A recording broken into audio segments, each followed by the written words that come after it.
All right, what is up, everybody? How is it going? So today we're doing the first, or not? It's not the first one actually.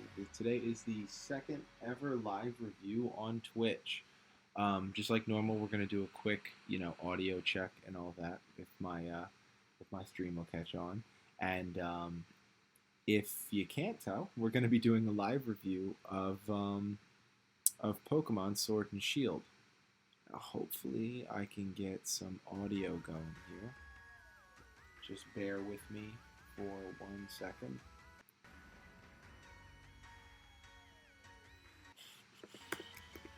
My Twitch is being a brat. I mean, this Twitch is usually being a brat now, isn't it? But let's go to the channel. Come on, come on. It is absolutely not letting me work. There we go. Now let's check some audio real quick, everybody.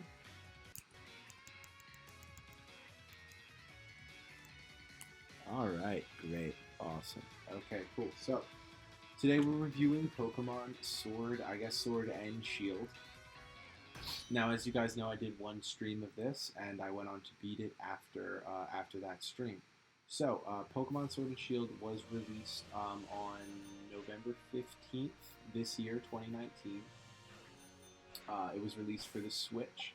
There were the two versions, Pokemon Sword and Shield, obviously, and the difference in between the two, just like every Pokemon game, is that there are different Pokemon, and you're going to end up fighting different gym leaders in each game. It varies, I believe, for the second half of the gym, and you'll understand what I mean in a second. So the game starts here. This is your home. If you've been living under a rock, I guess I can do a quick summary of what Pokemon is. Pokemon, basically, in Pokemon games, you're going to choose between three starters, and you are going to then go around catching these cute little Pokemon and fighting with them, doing various puzzles with them and all sorts of stuff. And during that time, you're going to level them up and make them stronger. Now, in this game, they do things a little bit different than what I would consider the classic Pokemon structure. So you start out and you end up coming to this. This is your rival's house. His name's Hop. Though you do end up with like kind of a secondary rival. Her name is Marianne. I believe her name is Marianne. And he challenges you to a fight, and you meet his brother, who is like the league champion. Shortly after, you head over here, and that league champion gives you your choice of starters. In every Pokemon game, you choose between three starters. In this one, and I'm just pulling it up on the Pokedex. In this one, you have to choose between. There we go. A Grookey, seen here. Ooh, ooh, whoa, whoa, whoa. A Grookey, seen here. A Scorbunny, or a Sobble. Now, I picked the Sobble, but through this cool little mechanic called Wonder Trade, or I believe it's called Surprise Trade in this game, I ended up with a team of all of the starters, as you can see here. Actually, I took out the Fire guy. Where'd he go? Here he is. Cinderace. So, you end up getting your starter, and you kind of travel around the start area, where you then go to this. This is the Pokemon Center. You interact with the. You don't actually directly interact with the. What would you be, the professor, like you do in other games. You kind of talk to her cousin, who ends up becoming the professor through like the course of the game. After you get through a rather long intro period where you're talking to the professor and you're going and dealing with some things around town and interacting with your rival and fighting, and you end up going into the main town. We're going to be doing a lot of fast traveling because I don't want to do a lot of like walking and biking. So before you go to this other town and you find this. This is called the Wild Area. Now, this is relatively new to Pokemon, and I believe it was inspired by Pokemon Go. But basically, this is just an open area. There's Pokemon all around here. You can see them in the actual grass, and you can avoid or fight them. There are also these little. They're supposed to be caves.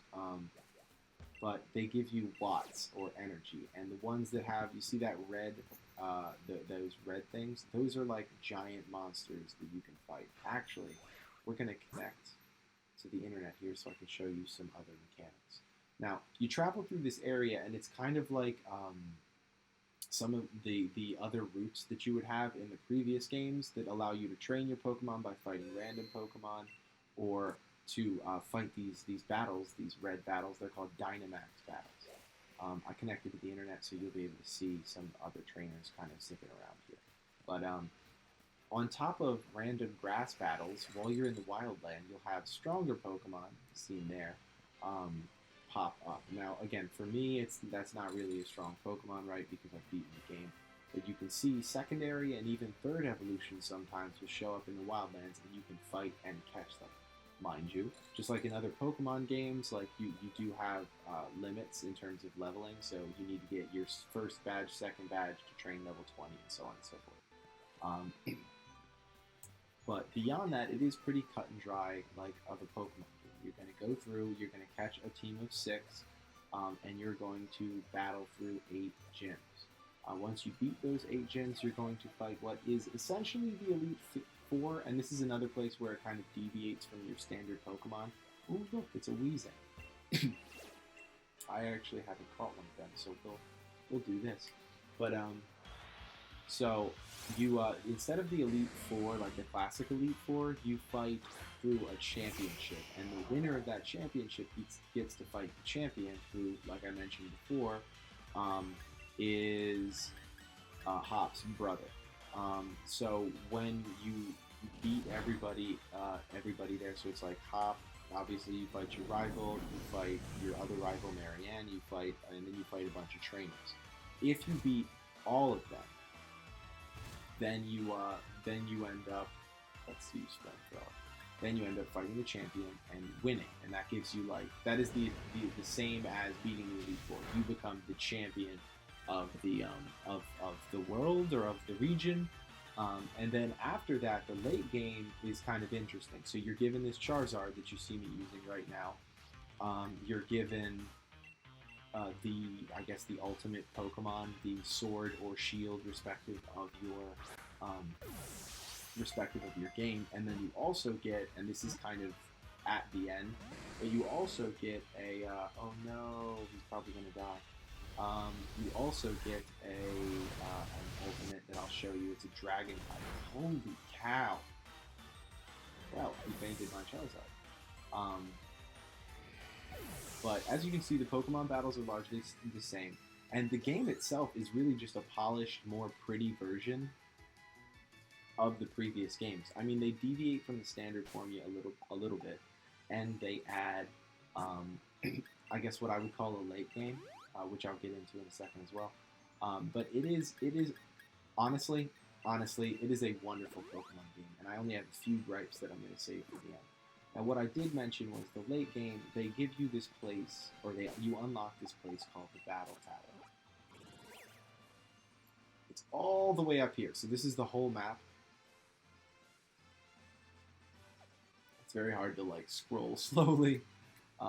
But if you go all the way to the top and go to this battle tower, you can go into this area and fight trainers and get points that will allow you to get evolution items as well as other moves and stuff like that. Now, I haven't done any of this, and I'm not going to do it because it's going to take quite a bit of time, and I still want to show you guys what Dynamaxing is before I kind of give my final verdict, and while we do that, I'll kind of talk about my gripes.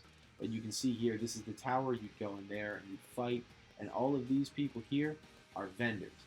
This guy in green, however, is something really new that I find really interesting. So once you get a Pokemon to level 100, you can train their EVs and or IVs, and essentially that's like their individual stats. And this guy will let you max them out once you've maxed out your Pokemon's level. Another fun note about this area is when you first get here, if you go to the extreme left, there will be a woman, I believe this woman, and there will be a Pokemon over here called Null. You talk to her, and she'll give them to you, and that'll give you all the legendaries in the game. So I picked the sword version, so here's your sword type legendary. And then when you go in here, you can see this is Eternatus, the legendary um, that you get, that everyone gets at the end of the game. And then this is Null type, the other one that I was mentioning. So I'm just going to show you what they look like real quick. You have Eternatus, I think that's how you say it, and then type Null.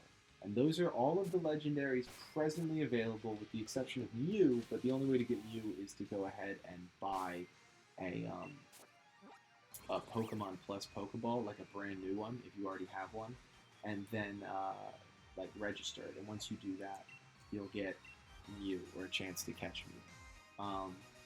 So, other than that, I mean, I've pretty much talked about all of the attributes of Pokemon, catching Pokemon, how to beat it. The only new thing is Dynamaxing, and that's also kind of where my only real issue with the game lies.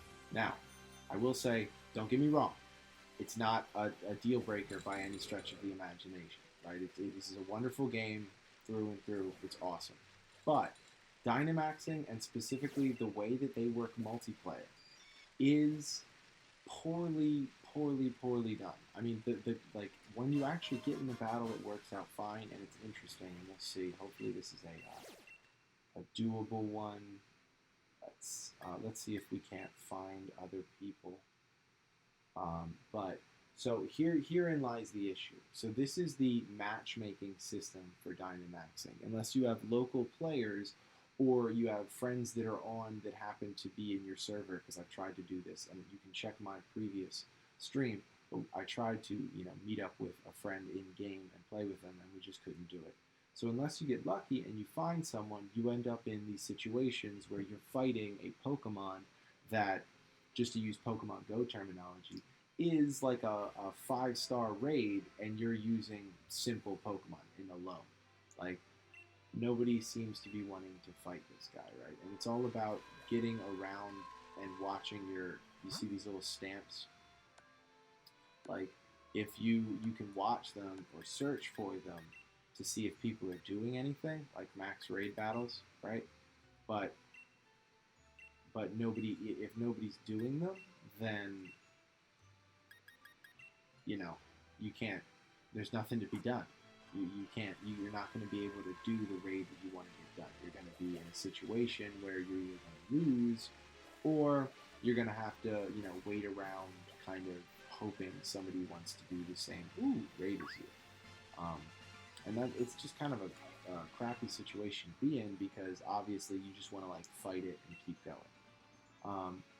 We'll try to queue for this again, but it becomes this issue of is someone actually going to get there? It's for a 4-star raid or 5-star raid.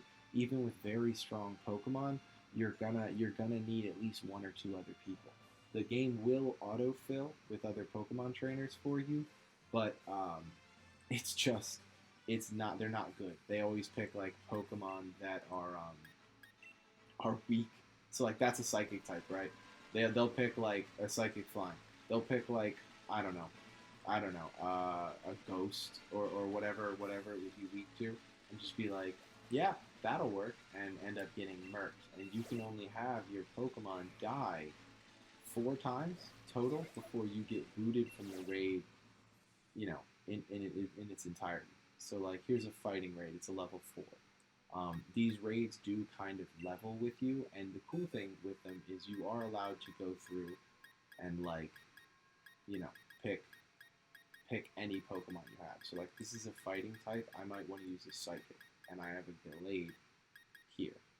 So I'm gonna pick that one, and we'll see. Maybe we'll get other people, but it ends up being highly unlikely because of the way that they did this system.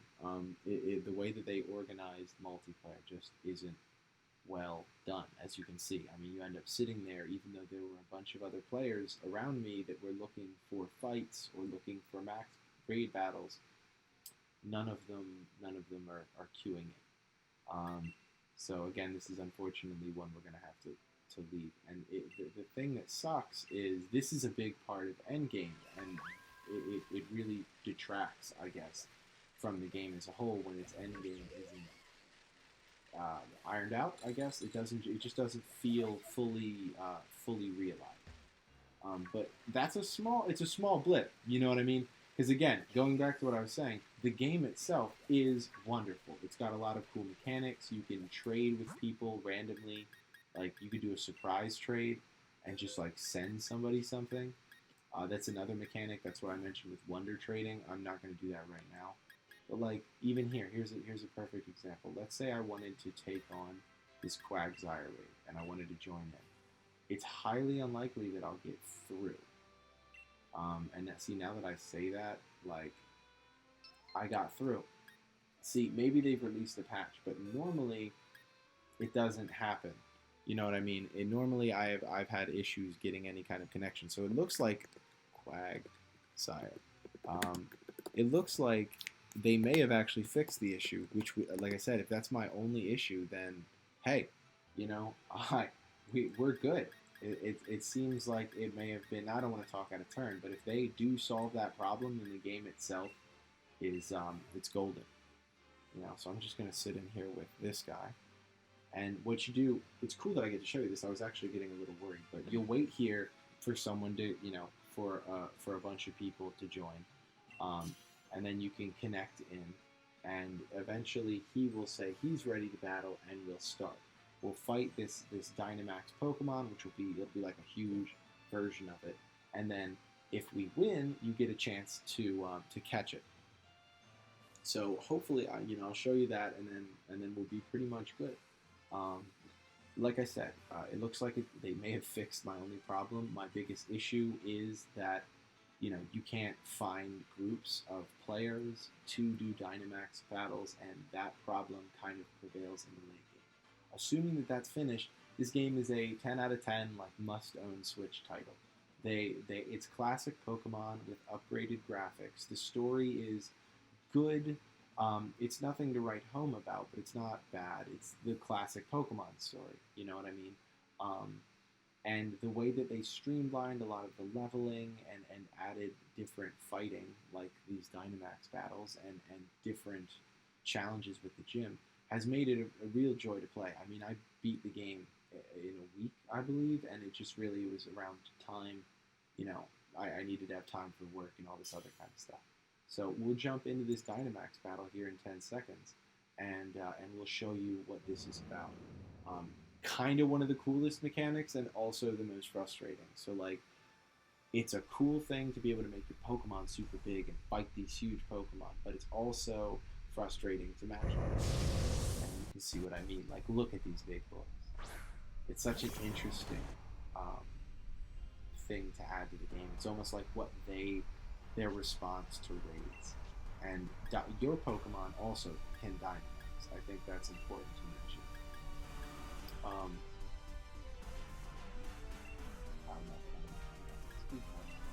So, you can, I believe one of my partners, this guy, the guy that we queued with, is going to Dynamax his Pokemon, so you'll get to see what it looks like.